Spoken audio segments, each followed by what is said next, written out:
오늘 우리에게 주시는 하나님 말씀, 구약 성경 예레미야 4장 1절로 4절까지 말씀입니다.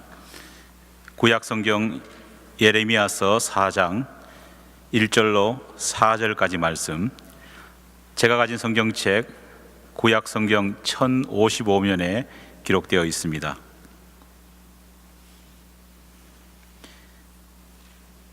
예레미야 4장 1절에서 4절까지 말씀입니다. 주신 하나님 말씀을 제가 봉독하여 올리겠습니다. 여호와께서 이르시되 이스라엘아, 내가 돌아오려거든 내게로 돌아오라. 내가 만일 나의 목전에서 가증한 것을 버리고 내가 흔들리지 아니하며 진실과 정의와 공의로 여호와의 삶을 두고 맹세하면 나라들이 나로 말미암아 스스로 복을 빌며 나로 말미암아 자랑하리라. 여호와께서 유다와 예루살렘 사람에게 이와 같이 이르노라. 너희 묵은 땅을 갈고 가시덤불에 파종하지 말라. 유대인과 예루살렘 주민들아, 너희는 스스로 할례를 행하여 너희 마음 가죽을 베고 나 여호와께 속하라. 그리하지 아니하면 너희 악행으로 말미암아 나의 분노가 불같이 일어나 사르리니 그것을 끌 자가 없으리라. 아멘.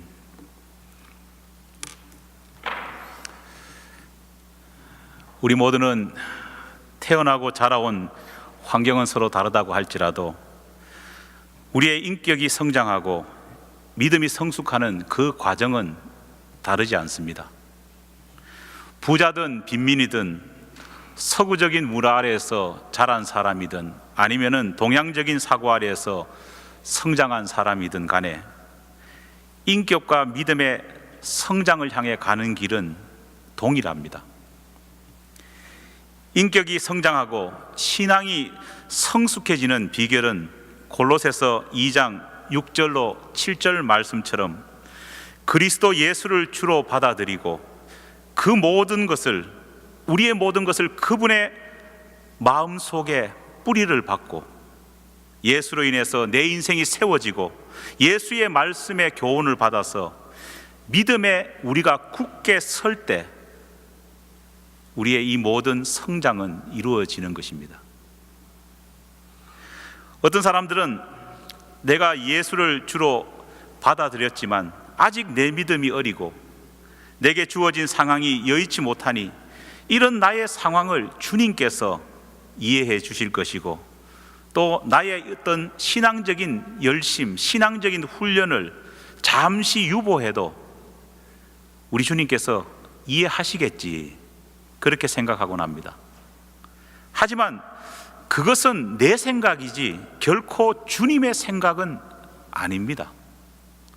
만약 그런 생각 속에서 우리 스스로가 오늘도 자위하면서 그런 식으로 신앙생활을 하고 있다면은, 그런 신앙생활을 하고 있는데도 내 마음이 평안하고 내 육신이 평화를 얻고 있다면은요, 그것은 여호수아가 이스라엘 백성들을 향해 말했던 고별 설교의 한 대목처럼 하나님과 세상 사이에서 머뭇거리고 있는 죄악된 상황이라는 것을 우리가 알아야 합니다. 크리스천의 신앙 성장은요, 마치 이 보리새우가 커가는 과정하고 대단히 유사합니다. 이 보리새우는 알에서 부화한 이후에 3시간 안에 무려 6번의 변태 과정을 거쳐야 한다고 합니다. 그리고 이것으로 끝나는 것이 아니라 다시 4, 5일 안에 3번 더 옛 껍질을 벗어버리는 변태의 과정을 거친 후에야 비로소 유생의 모습으로 나타난다, 그렇게 알려져 있습니다. 보리새우는 수많은 탈피 과정을 거친 이후에 비로소 진정한 자기 자신의 모습을 얻을 수 있는 겁니다. 자신이 가진 익숙한 껍질을 떼어내고 새로운 몸을 입는 이 과정은 결코 쉽지 않습니다. 보리새우가 이런 탈피의 과정을 거치는 것을요, 가만히 지켜보면은 그 작고 연약한 몸이 옛 껍질을 벗기 위해서 얼마나 몸부림치는지 그 처절한 몸부림이 안쓰럽기조차 합니다. 하지만 보리새우는 이 계속되는 과정을 끝없이 반복합니다. 왜 그래야 될까요? 이유는 단 하나입니다. 그런 힘겨운 과정을 통과하지 못하면 결국 옛 껍질을 벗지 못하고 새 껍질을 입지 못한다면 결국은 옛 껍질에 매몰되어서 아무리 새로운 껍질을 만들어내려고 해도 결국 보리새우는 옛 껍질에 갇혀서 죽고 말기 때문입니다. 여러분, 신앙의 길이 무엇이라고 생각하십니까? 믿음의 길은 벗겨내지 않으면 안 되는, 반드시 벗겨내야 하는 죽음과 심판으로 나를 이끌고 있는 내 옛 사람을 벗어버려야 한다는 안목을 가지는 것이 바로 믿음입니다. 믿습니까? 그리고 이 안목 속에서 단호하게 결단하고 옛 사람을 벗어버리고 새 옷을 입기 위해서 실행해 나가는 것이 바로 믿음입니다. 아무리 크리스찬이 되었다고 다짐한다고 해도 이 변화의 과정을 행하지 못하고 이겨내지 못하고 내 오래된 껍질들을 탈피하지 못한다면요, 아무리 오랜 세월 믿음의 과정을 거친다고 할지라도 결국은 죽을 수밖에 없는 허송세월을 할 뿐이라는 겁니다. 사랑하는 여러분, 그렇다면 오늘 우리 자신이 벗어야 될 껍질은 과연 무엇일까요? 오늘 하나님께서는 본문 말씀을 통해서 우리가 두 가지 벗어내야 될 옛 껍질이 있다 말씀하십니다. 먼저 첫 번째 껍질은 묵은 땅이다, 그렇게 말씀하십니다. 본문 3절 말씀입니다. 너희는 묵은 땅을 갈고, 할렐루야, 따스한 봄날 힘겹게 준비한 그 귀하디 귀한 씨앗, 그 씨앗을 땅에 파종하기 위해서 겨울 내내 꽁꽁 얼어버린 그 굳은 땅을 먼저 갈아엎고 파내야 됩니다. 그렇게 하지 않고서는요, 아무리 씨앗을 심는다고 할지라도, 억지로 그 씨앗을 땅에 박는다고 할지라도 결국은 그 귀한 씨앗이 며칠 후에는요, 싹이 피는 것이 아니라 죽고 말 뿐입니다. 나의 묵은 땅을 반드시 갈아엎어야 합니다. 나의 묵은 땅을 반드시 새롭게 해야 된다는 겁니다. 여러분, 오늘 우리의 상황도 동일합니다. 내 마음 가운데에 구태의연하고 안일하고 게으른 모든 정신 상태를 갈아엎고 벗어버려야 합니다. 바로 그것이 묵은 땅을 가는 겁니다. 하나님께서는 우리가 신앙생활 하는 데 있어서 가장 멀리 해야 되는 원리가 뭐냐? 바로 차지도 덥지도 않고 뜨뜻미지근한 신앙 상태로 내가 가지고 있는 이 묵은 땅을 갈지도 않고 그냥 바라보면서 언젠가는 이 묵은 땅이 갈리겠지, 그런 희망만 안고 소중한 씨앗을 오늘 또 그 땅 속에 허무하게 계속해서 심는 잘못을 범하는 것이라 말하고 있습니다. 주님께서는 이런 신앙인들을 토해버릴 것이라고 말씀하시면서 계시록에 그런 신앙 상태의 교인들로 가득 찬 라오디게아 교회를 향해서 엄중히 경고하셨습니다. 묵은 땅과 같은 굳어버린 마음을 가진 사람은요, 둔감합니다. 이 둔감한 마음으론 하나님이 주시는 세미한 음성을 들을 수 없습니다. 여러분, 그렇지 않습니까? 우리 살도 굳은 살이 박히면은요, 둔감해집니다. 우리 마음도 똑같은 겁니다. 굳은 살과 같은 그런 마음, 그런 영혼은 아무리 주님이 세미한 음성으로 그에게 응답해 주셔도 감각이 없습니다. 사랑하는 여러분, 진실한 마음으로 우리 자신을 이 시간 한번 돌아봤으면 좋겠습니다. 오늘 우리 모두에게는 너무나도 단단한 묵은 땅이 너무 많이 존재하고 있습니다. 오늘 우리 교회가 진짜 겪고 있는 어려움은 작은 교회라서 인력이 부족하고 재정이 열악한 그 상황이 아닙니다. 오늘 우리 자신이 가진 진짜 문제는 우리 속에 자리 잡고 있는 이런 묵은 땅과 같은 굳은 마음을 우리 스스로가 갈지 못한다는 겁니다. 씨앗을 받을 준비가 된 부드러운 옥토에는요, 햇빛과 비가 비춰지고 또 비가 충분히 뿌려지면은 그 뿌려진 소중한 씨앗이 반드시 싹이 돋아납니다. 하지만 딱딱하고 묵은 땅, 가라앉지 않는 그 땅, 완고한 땅에 햇빛과 비가 비춰지고 뿌려진다고 생각해 보십시오. 그러면 어떻게 되느냐? 씨앗에 싹이 돋아나는 것이 아니라 오히려 그 햇빛과 그 비가 더 많은 잡초를 올라오게 할 뿐입니다. 갈지 않는 땅에 햇빛과 비만 비춰지면요, 새싹이 올라오는 것이 아니라 금세 잡초 구덩이로 변하는 것을 우리는 잘 알고 있습니다. 예배당에 앉아서 아무리 하나님이 주시는 은혜의 빛과 은혜의 단비를 우리가 맞는다고 할지라도 우리 마음이 여전히 묵은 땅, 굳은 땅으로 남아있다면요, 복음의 진정한 능력은 우리 가운데에 싹 틀 수 없습니다. 오히려 그런 곳에서는요, 더 많은 잡초가 일어나고 더 많은 분쟁과 더 많은 거짓만 난무할 수밖에 없다는 겁니다. 지난 금요일 찬양 예배에서 제가 여러분에게 우리 교회의 모습은 마치 오목 렌즈와 같아, 그렇게 말씀드렸습니다. 여러분, 큰 교회, 대형 교회는요, 그 공동체에게 성령의 불을 붙일 만한 어떤 열정적인 어떤 패션, 그것을 붙일 만한 방법들이 큰 교회에게는 많습니다.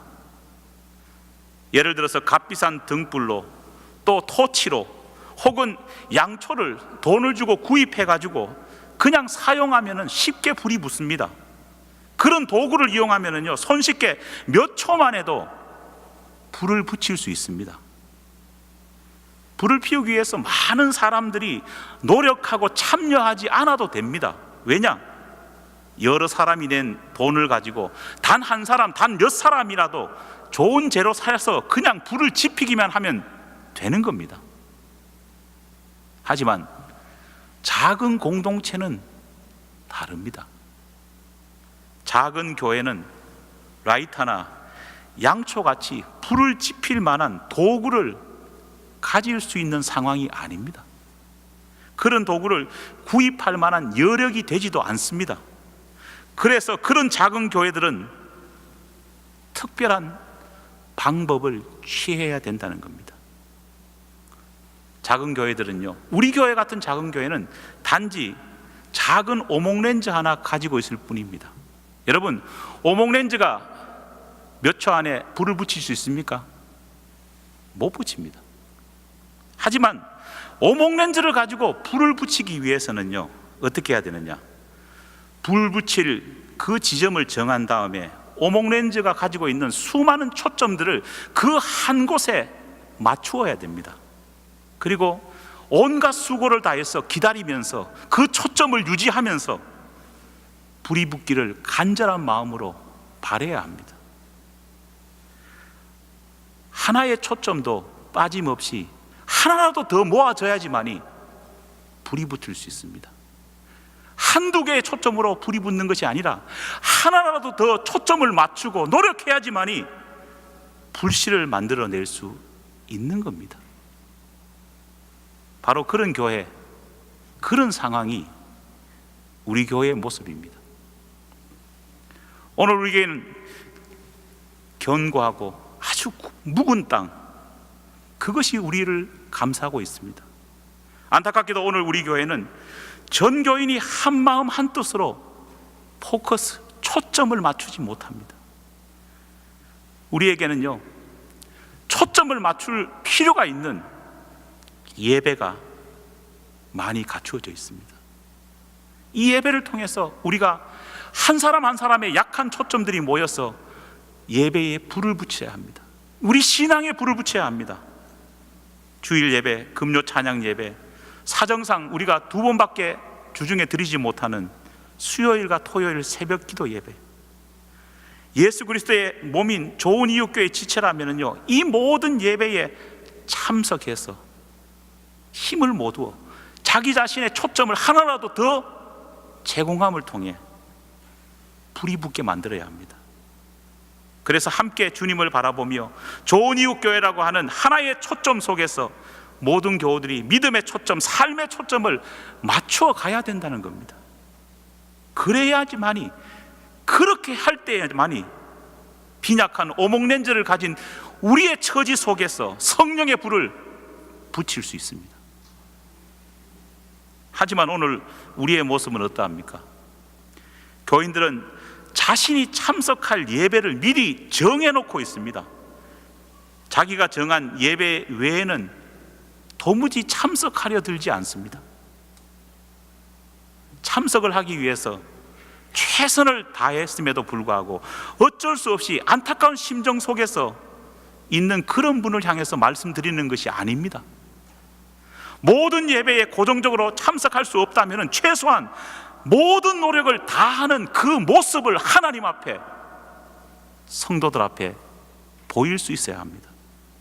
한 달에 한 번이라도 금요 예배에 참석해서 내 초점을 주님 위에 드릴 수 있는 그런 몸부림, 그런 기도가 있어야 합니다.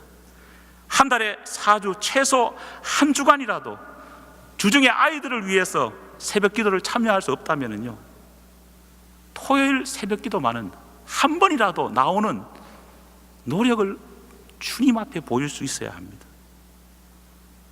하지만 우리의 묵은 마음, 우리의 딱딱해진 심령은요, 최소한 그런 노력조차 시도해 보지 않으려고 하고 있다는 겁니다.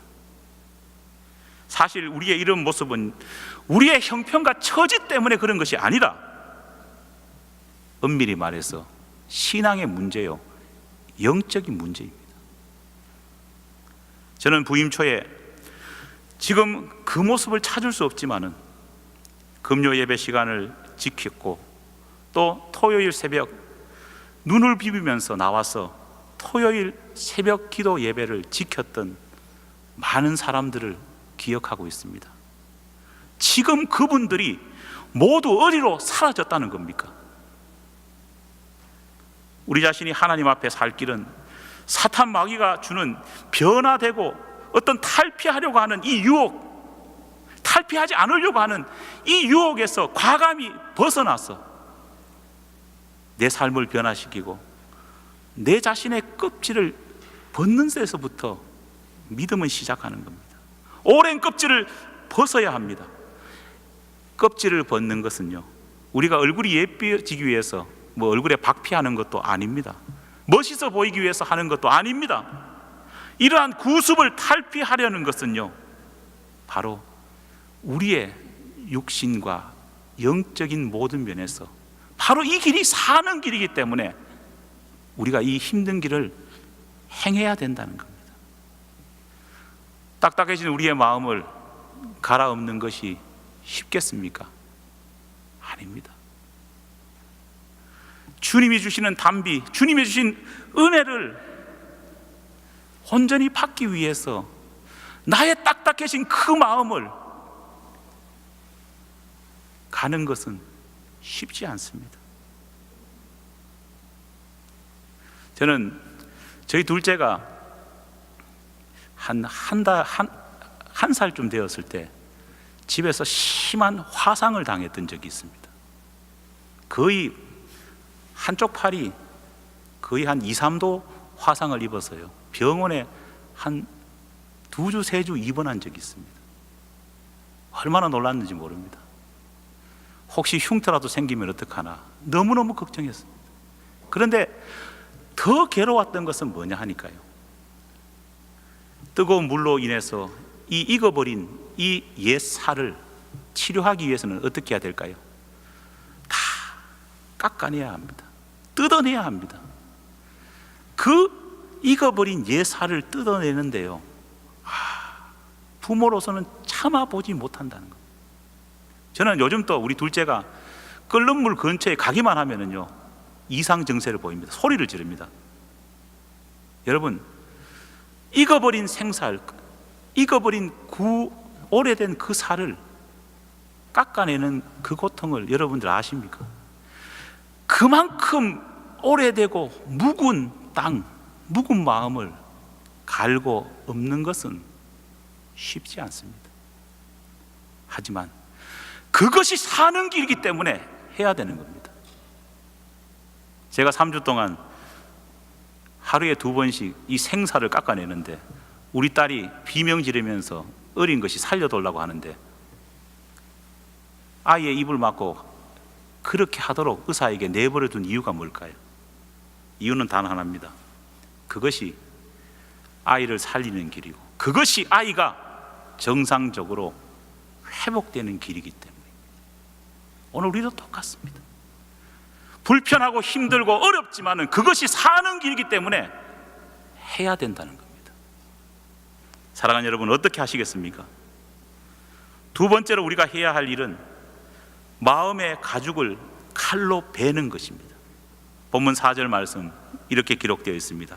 너희는 스스로 할례를 행하여 너희 마음의 가죽을 베고 나 여호와께 속하라. 할렐루야.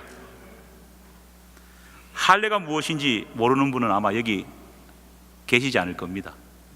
할례는 이스라엘 남자들이 생후 8일이 되면 예외 없이 자기 생식기의 표피 일부를 자름을 통해서 자신과 하나님 사이에 언약이 맺혀졌다는 것, 나는 지금 이 순간부터 하나님의 자녀라는 것을 자기 몸 가운데에 흔적으로 남기는 의식이 바로 할례입니다. 눈여겨볼 것은요, 하나님의 자녀가 되기 위한 이 할례는 참을 수 없는 고통이 수반된다는 겁니다. 오늘 하나님께서는 우리들에게 마음의 가죽을 베고 나 여호와께 속하라라고 그렇게 말씀하십니다. 어떤 면에서 내 육체의 한 부분에 상처를 내는 것보다 우리 마음을 주님 앞에 드리기 위해서 내 마음 전체를 한꺼풀 벗겨내는 것이 몇 배나 더 고통스러울 것입니다. 하지만 이것은 중요합니다. 마음이 없는데 내 마음과 관계없이 육신이 수동적으로 따르는 것은요, 그저 흉내낼 뿐입니다. 그렇지 않습니까? 마음은 없는데 육체적으로 그저 흉내내면서 살아가는 그 모습은 살아있는 그리스도인의 모습이 아닙니다. 지난 한 주 우리는 한국에서 전해진 엽기적인 존속 살해 범죄 소식을 들으면서 경악을 금치 못했습니다. 저도 많이 놀랐지만 여러분도 아마 많이 놀랐을 겁니다. 초등학교 6학년 갓 졸업한 딸내미를 둔 아버지가 무려 5시간이나 딸을 때려가지고 결국은 죽었습니다. 그런데 무려